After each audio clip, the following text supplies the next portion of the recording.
Day number 1. Government Notice of Motion number 1. Honourable Jerry Brownlee.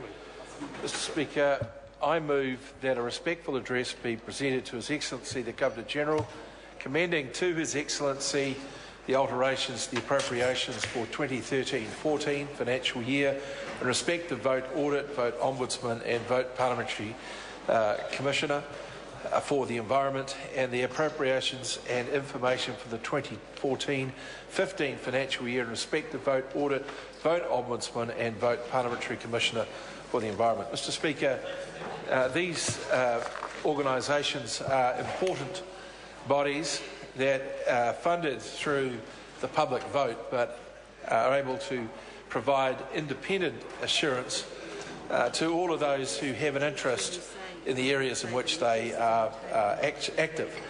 Mr Speaker, the Ombudsman is currently, or the office is currently represented by two Ombudsmen, Dame Beverly Wakeham and Professor Ron Watson. They were appointed in 2005 and 2013 respectively, and they continue in office that since 1962 has acted as an independent authority to help communities in its dealings with government agencies. Mr Speaker, the Ombudsman's department or operation does handle a range of roles that go towards protecting the public's rights and monitoring places of detention, as well as other activities of a government. Mr Speaker, there will be those who say that there has been such a significant increase in the activities of those officers over the last few years that perhaps there is some pressure on their funding. What I would say, sir, is that much of that work comes from opposition parties asking the Ombudsman to look into activities of the government, which of itself is probably a demonstration of failure of their part as an opposition to use the formal means of Parliament to be able to dig into these things. And I think perhaps public I would say support for those parties indicates that the degree of futility that might be involved in some of those requests. The Parliamentary Commissioner for the Environment, Dr Jan Wright, was sworn in as the Commissioner in March of 2007. She was reappointed for a second term in 2012, and that office does look at a range of matters that relate to the environment quite independently and report their findings.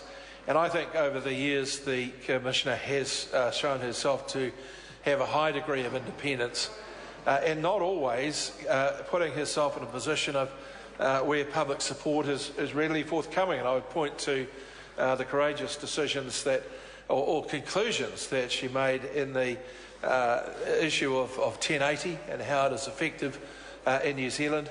Mr Speaker, a lot of people would have thought that the Commissioner for the Environment might have found a different result. And while there are at times decisions that come from the Commissioner that challenge everybody, I think it is important that independence is exercised in the way in which Dr Wright does.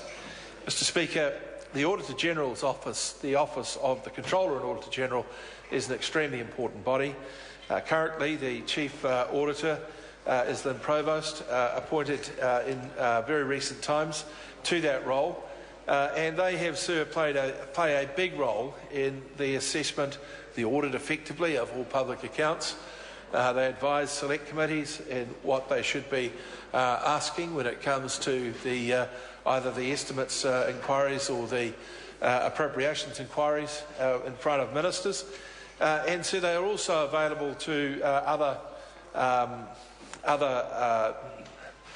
for other inquiries where public money is involved. And they have in recent years been involved in uncovering some very, very difficult circumstances that have existed in, particularly I can think of the case of the Rodney District Council.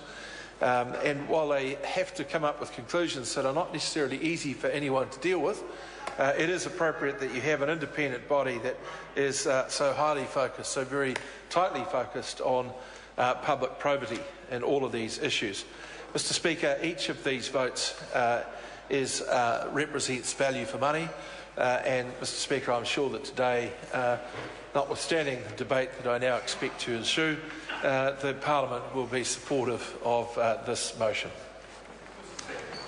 Grant Robertson. Thank you, Mr Speaker, and I can reassure the member